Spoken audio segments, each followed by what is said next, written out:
You cannot fight this. Invite it. Invite it properly. Locked down on every laptop, every firewall, not allowed to use chatbots. I'm going to use it whatever you guys do. Whether it's approved or not, intelligence is now available to people. I've seen policies that are 15 pages long. The left hand hasn't figured out how to talk to the right hand, and the head hasn't figured out how to talk to the feet. There is no time to wait.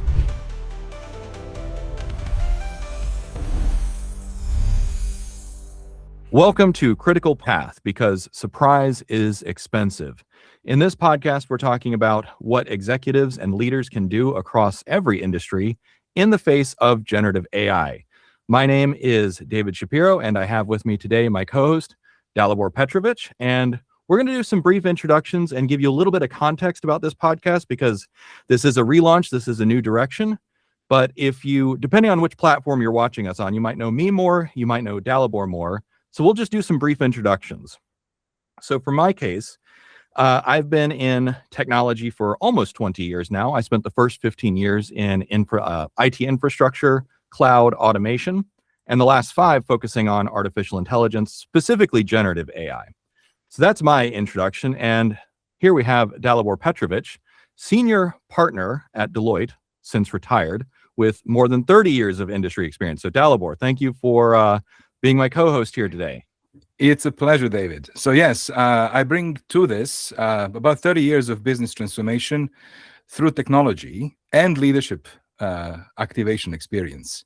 And I am now on a personal mission to help business owners and business leaders successfully navigate themselves and their organizations through this transition into the age of intelligence and age of automation. I believe this is superbly important and it's urgent. And I believe that every leader and every organization is going to need to go through this process. So we want to be helpful. Excellent. It's a pleasure to be your guest and co-host on this podcast. Excellent. Yeah. Thank you, Dalibor. And now, obviously, this is the first episode, so we're going to give you a little bit more context of kind of the theory and goals behind this podcast. So Critical Path is, of course, anyone familiar with business is kind of, all right, how do we get from A to B? What is actually in the way? And that's actually how I chose the name for this podcast. But we have lots of experience. We're also actively working with clients, multiple clients between the both of us, and separately and together. So we are bringing you real experience and wisdom, well, hopefully wisdom, what we feel like is wisdom from Yes. the front lines. We're learning from our research, from hands-on experience, from what real business leaders and executives from businesses of all sizes. Yeah. One of my quasi-client, my wife's company is 30 people.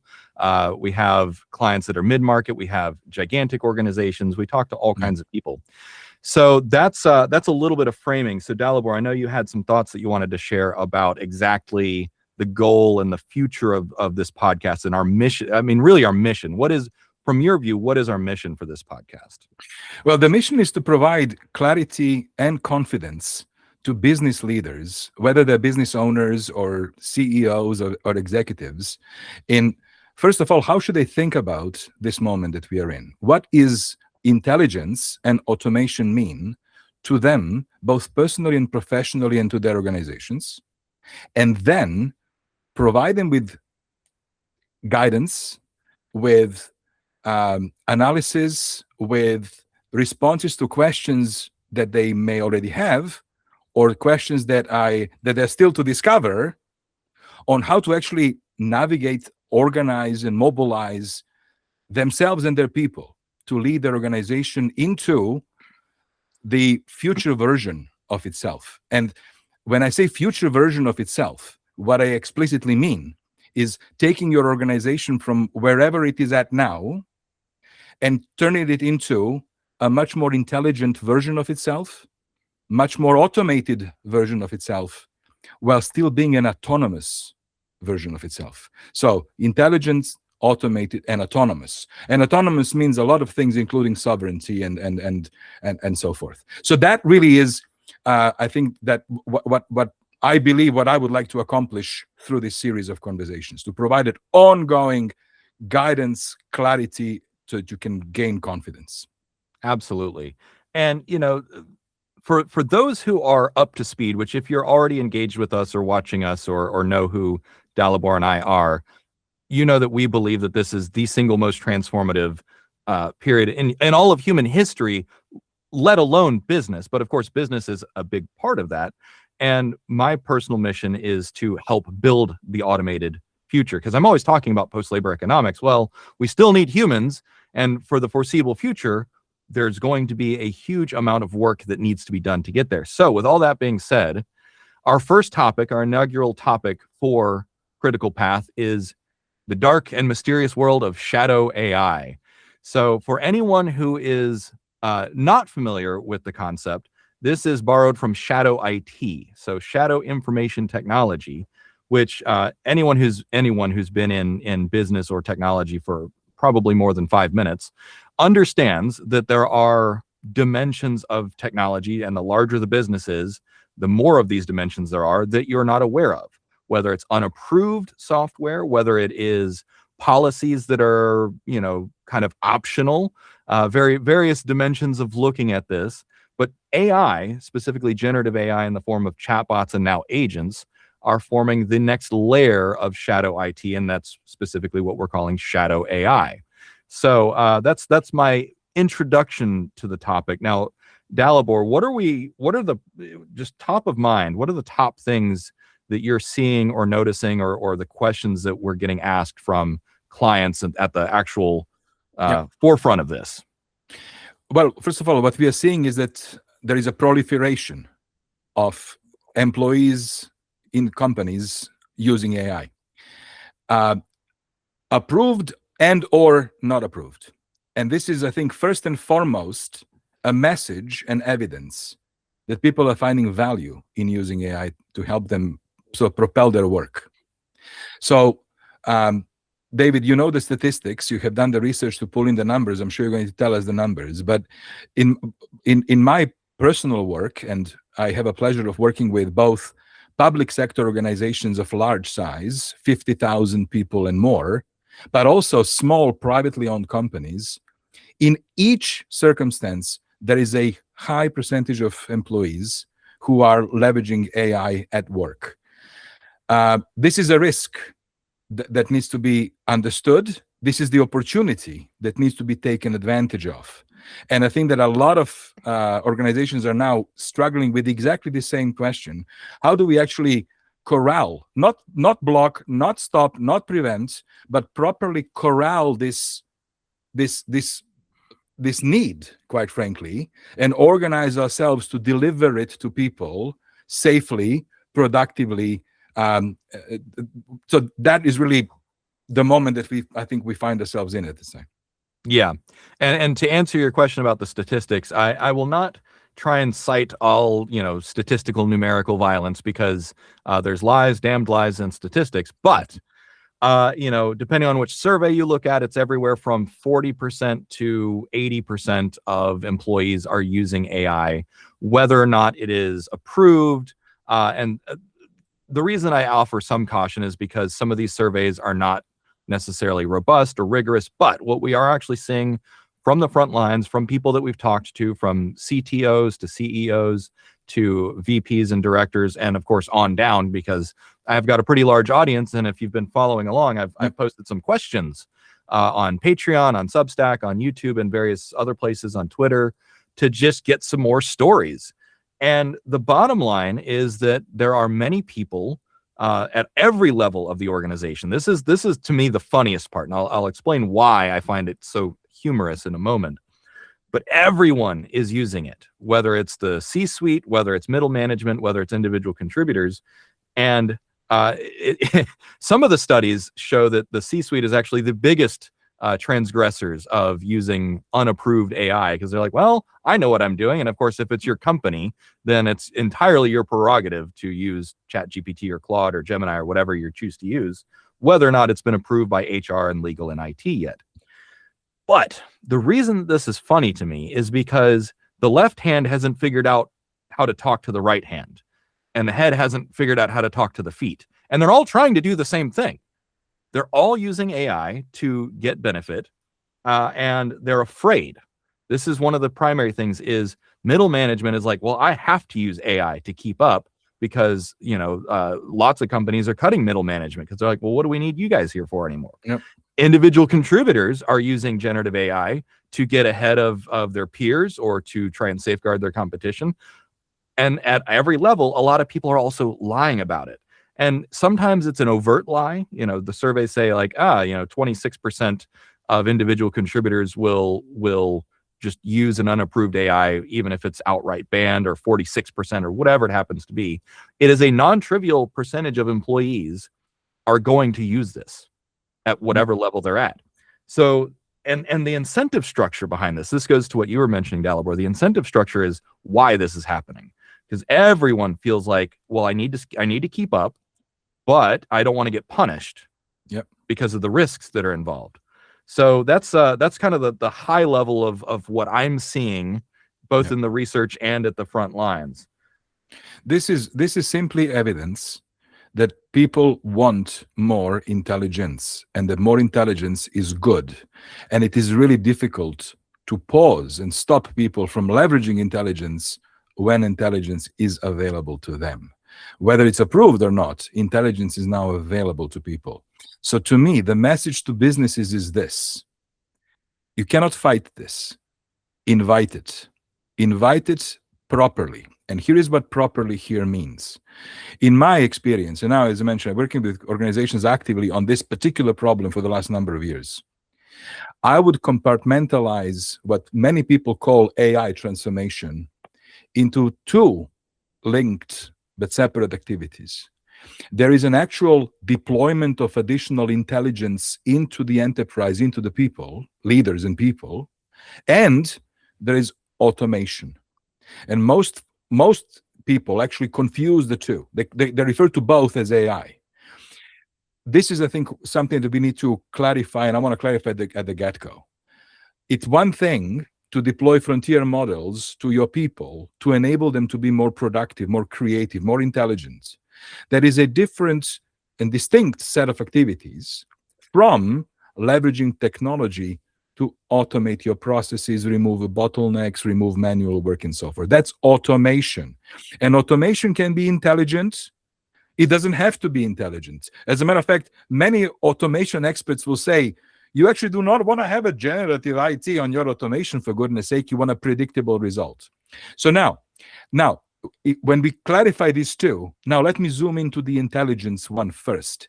That's where the shadow IT is occurring. People are trying to circumvent either lack of rules or too strict rules in the organization because they yearn for and want to have access to intelligence. They figured out how beneficial this is. So to me, the message is this. This is the moment to welcome and to enable people to actually be more intelligent. You actually want your people to have 20 IQ points more every day on tap as required, including you. So the question, I think, should be not how do we control shadow AI? The question should be, how do we actually corral this activity? How do we surface it without penalty? How do we truly understand who in our organization ought to have access to the frontier models that are safe, protected, that will be orchestrated and managed within our enterprise so that we can actually allow people the empowerment they seek without putting them at risk and without putting us at risk. And now is the moment to do that, I think. Yeah, absolutely. And what you just perfectly teed up is the different kinds of postures or reactions that we're seeing out there.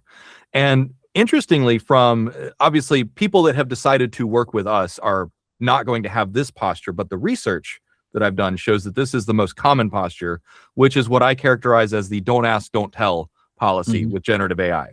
Many executives out there are recognizing, well, I'm using it, my VPs are using it, I hear that so-and-so from legal is using it. I'm just going to ignore it. They're just going to let it happen, and they wait until something blows up. And often it is either a data breach. That is one case, and I think the average is something like each data breach costs $670,000 on average. Again, I'm not a big believer in statistics. It's numbers. There's an expense associated with a data breach. The other side of that, the other major risk though, is hallucinations. So this was after Dalibor retired, but Deloitte had the famous incident last year where they sent out a report with a lot of hallucinations in it, and they basically had to refund. And this was a big client. They had to refund the client basically their entire fee and fix it. So they had to eat the cost because of the hallucinations. Now this has happened. That was one of the biggest and earliest ones, but it continues to happen. Yeah. Law firms get sued, airlines get sued, all kinds of people get sued for hallucinations. So the don't ask, don't tell policy is not really the optimal posture. And if you're here with us, if you're listening, then you're probably wondering, okay, well, what is the correct posture? Today's video is brought to you by Dad Brand Hats. Now, I am checking out one of the hats that my friend sent me. So a friend of mine bought a hat company, and he's agreed to sponsor our podcast. So check it out. There is a discount code in the description to give you, I think, 20% off. Don't quote me on that. But yeah, we got all kinds of brands up there, and we're coming up with some more tech ones. So here's your red flag hat. Here is your dog dead hat. And yeah, so check it out, and back to the show. Now, one posture that I think is there's probably a few that are worse in my opinion. So number one is just the blanket ban. Because then you say, aha, we have put the moratorium, we put the kibosh on it, but it's still happening. So you're just willfully blind to what's actually happening. And then another bad posture is well, all right, now we need to treat this as a first-class priority. So let's put quotas on everyone. Everyone has to use enough AI, but that actually increases workload because people are like, well, they gave me a $40 a month seat for Copilot, so I'm just going to use it, whether or not it's good. So they're still incentivizing bad behavior. So then the last posture is, well, what is the actual correct posture? And this is what we've started calling champions or evangelists, or someone who's really going to be a strong advocate. So Dalibor, I know that you've worked with some executives to actually bring them from the leaning out skeptical to now they're fully bought in. So what's your perception there? Over and over and over, I've now learned this. Artificial intelligence is far too important as a general technology to be delegated by the CEO to an IT person to lead. True leader, genuine leader who is going to actually succeed in this is going to have enough curiosity to, first of all, themselves understand what is going on, what AI actually is, what is the power, potential, and limitation of this technology. And to me, the first step, right step for any organization, chair of the board, board directors, CEOs, is first and foremost to raise their own fluency around frontier models, what's happening at the frontier. So quite honestly, like David, as you know, our first engagements with clients is with the actual executive to help them truly personally walk over this Rubicon into the world of AI. Then, as they become fluent, and this can be done actually very quickly, because these are smart people. You don't need a lot, there's not training involved. There is personal mindset shift and opening of the horizons so people understand the power and potential. And then, to me, that actually opens up for the right conversation. The right conversation should be, who in our organization ought to be empowered by this technology in an orderly fashion, cascading down into the bowels of the organization, at the same time as we decide which is going to be our architectural choice. Are we going to be building this? Are we going to be subscribing to it? And then instituting both the use, the sort of approved use policies within the corporation, with the company, as well as guiding principles that company can actually expose externally. So to me, this is where I think we should be starting, that would lead into what I think is the best response. And the best response is the balanced response, where leaders who can genuinely benefit, humans, let's call them, who can genuinely benefit from access to the frontier models, have access to those models safely, but without added cost of making this costly capability available to the whole enterprise in case those others might not yet need it or might not need it to perform their job. So to me, the right answer is approved usage that is safely constructed and given for the business rationalized purpose. And why I'm stating this, I have also examples of large organizations that have extended safe access, let's say Copilot, as part of their enterprise licensing to everybody. And suddenly prices are going very, very high, and the value is not that high. So that is also certainly not the answer, right? So to me, this has to be balanced. It has to be managed. It has to be welcomed. And it should start with the executives being fluent first and then cascading that fluency down along with access to that frontier model. Absolutely. I just from the and by the way, for anyone listening along, if you want more, we actually do have more on offer. So I have the last few weeks of research packaged up as a white paper, the definitive Shadow AI July 2026 edition. Check the links in the description for how to get access to that.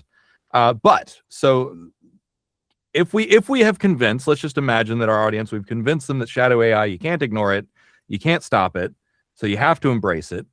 The kind of the top of mind things that I jotted down while you were going through was these 5 topics to say, okay, how do we invite people? How do we onboard them? What are the on-ramps? So number 1 is amnesty. This has come up repeatedly, is you have to create some kind of amnesty policy. Basically saying, if an individual contributor is using AI, well, and by the way, if you haven't heard the story yet, this is a story that I've heard variations of in different places, but at one follower at a company had a story of where they banned it at the firewall, locked down on every laptop, every firewall, not allowed to use chatbots. So what he does is he takes his personal phone and takes pictures of his work laptop screen, feeds it into ChatGPT, and he's like, I'm going to use it whatever you guys do. So you need some level of amnesty. Now, that doesn't mean, all is forgiven, because if you cost the company, too much money or reputation, but you do need to have some kind of amnesty policy so that people understand, hey, if I speak up, I'm not going to get punished for it. Another is the instrument of the survey, which we've helped clients build. But any kind of survey that allows you to actually get situational awareness. And there's, amnesty can be baked into that. You can have a survey be completely anonymous, which is it's not pseudo anonymous. It needs to be genuinely anonymous, so that you're just figuring out what tools are people using and where do we go from here. Governance policy is a really big thing, because this is one of the primary things from all the research that I've done and some of the conversations we're starting to have, is that middle management is actually your lead champions for getting AI, building an AI fluent organization. Particularly the larger the organization, the more important it is. But unless they have guidance, unless there is a governance policy that they can point to that says this is an approved use, this is a disapproved use, here's how to get new use cases approved, because that's another thing, because that's 4th point, is on-ramps, is you have to have, part of the invitation is you say, you can't just say no, never. You have to have some way of saying, is there a tool that you want? Is there a process you want? Or is there a use case you want? And separating those 3 is also important, because it's not just a blanket approval of use ChatGPT, this is now an approved tool, because that's there. You can look at it as from an IT software approval layer, because it is technically software as a service, but it also influences people, processes, and tools, and data, and everything else in the organization. And then the 5th point is onboarding, which is actually sending out those surveys, doing some training on the governance, making sure that everyone knows, hey, one of the examples is bring your own AI, or bring your own chatbot, BYOC, or people are calling it different things. But some of the most successful companies out there have successfully implemented a governance policy that includes bring your own AI, but here's a few things that you're never allowed to put into a personal AI, but here's the things that you are allowed, or whatever the individual case may be. So those are some of the top of mind. What are the first things that you do if you want to get your arms around shadow AI? Dalibor, I know you had some thoughts. Yeah, what you're describing is exactly right. That's correct. I think that people should not be overcomplicating things that don't need to be overcomplicated, like internal use policies and so forth. I've seen policies that are 15 pages long. We don't need that.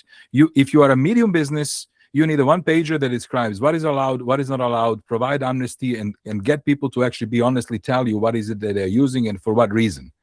That'll be that'll be revealing so much. Like just that, understanding what are the people using their AI for is going to flood you with ideas on how to improve your business, by the way. Really, really, really good and really important. Yes. So one thing that I would just like to mention, you mentioned something important about like your own usage, bring your own AI at work. In my experience, my personal experience, the way I start with executives is actually with their, most likely with a personal home computer and phone. Mm-hmm. Because when we start, typically access to frontier model is not approved inside an organization. They're experimenting, they're piloting, they maybe have Copilot from Microsoft turned on, but they're not necessarily using, enterprise versions of Claude or ChatGPT approved within an enterprise. That's a typical starting point for most organizations, most clients. My view is there is no time to wait. There is no time to wait. You as the CEO or executive, you have to be introduced to this capability safely and quickly. So what we are doing actually is we are helping them configure properly and safely their own personal device, to configure their personal projects and stand them up as their chief of staff, accessing only publicly available documents that are relevant and helping them configure that project properly. This is the beginning of this is really the beginning for a CEO and executive, the beginning of the proper experience, feeling what additional intelligence can actually do when it's properly set up and configured at the get-go. So to me, the best advice I can give to every CEO, board director listening is this is something that is going to shape and define your legacy. Next 5 years is going to be shaped and defined by how have you navigated yourself and your organization through this. This is general technology. It's like electricity, like water, like fire. It's going to change everything. So you owe it to yourself to first and foremost overcome the hesitation, overcome potential anxiety about you might not be a technologist yourself. You don't need to be a technologist to use this. You have to cross the bridge and start using it. And then I think that what I've experienced personally, and I have now track record in this exact kind of transformation that spans over a year with organizations, domino effect happens. Yep. When the owner starts using this, when the owner has seen what the potential is, they will champion it to their next layer of leaders. And that propagation is going to start occurring and cascading down. That's the right path. Right? That's the right path. And when you are on that path, then I think that very quickly you will come to the realization, oh my God, many people in my company are using this. Now I know why they are using this. Now I can tell why, because I'm personally getting the benefits. Now let's come together and introduce these 5 steps, David, that you mentioned, to provide people with comfort. The policy about amnesty, definition of approved usage, actually agreeing what's approved, right, and how we're going to access it. Because, by the way, that's important to say, those choices do matter, right?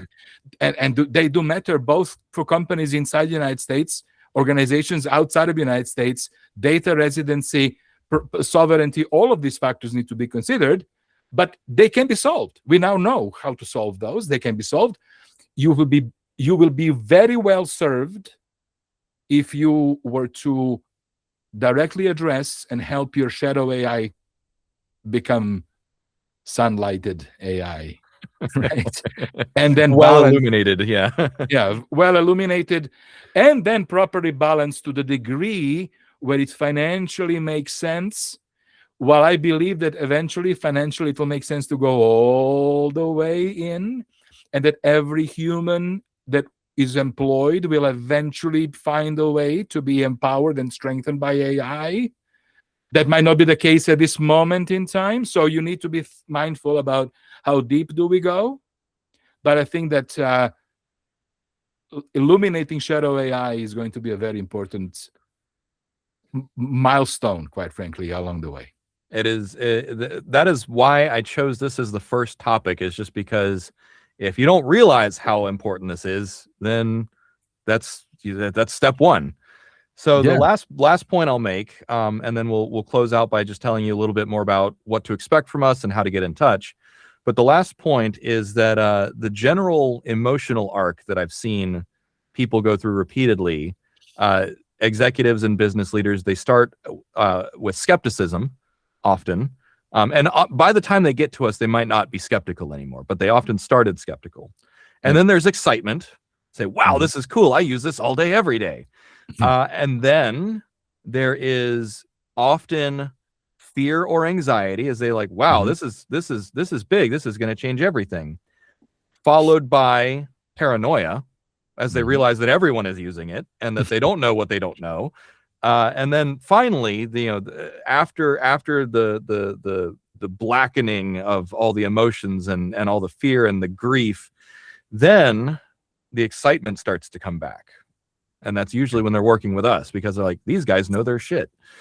And that is what we offer, both with this podcast and our other material. And then so that is the segue to how to get in touch. So Dalibor has he's been at the consulting gig for longer than I have. So he's got the Summit Leadership Alliance. Dalibor, you want to tell us a little bit about what you're doing with the Summit Leadership Alliance and how to get in touch there? Yes. So, of course, you can find me on LinkedIn at Dalibor Petrovic. It's a relatively unique name, so you're going to hit me right at the first try. The Summit Leadership Alliance is a elite expert network of people who are like us, senior leaders who are curious and intensely focused on solving this exact problem. How do we help business owners and business leaders quickly navigate, confidently navigate, safely navigate themselves and their organizations to this transition? And I have made this my personal mission now. I believe this is superbly important. Here is why. Those of you who follow David and David's work around post-labor economics and L0, you would recognize that David has identified the moment we are in as truly one of the most important critical moments, and how we collectively navigate ourselves through this next 5 years, next 10 years, will determine whether we end up in the age of sustainable abundance for all, or whether things go really south on us. And I think that both David and I and many others are intensely focused on contributing what we know and what we can to help navigate us towards that better future. So how I would invite you to think about what you're listening to now and what you will continue hopefully to listen is that David has already discussed and solved and presented his point of view on a societal impact of this in his, magnum opus L0 book. And in that theory, we address the societal and government interventions, as well as how individuals and families need to think about what is coming and how they should be reacting. Now, we have the middle piece, which is the industry, the piece that connects individuals and families and society broader. So now we're going to be spending time, energy, and focus to help address that middle part. That's what David is I'd like to say the God's work you're doing here is establishing that conversation.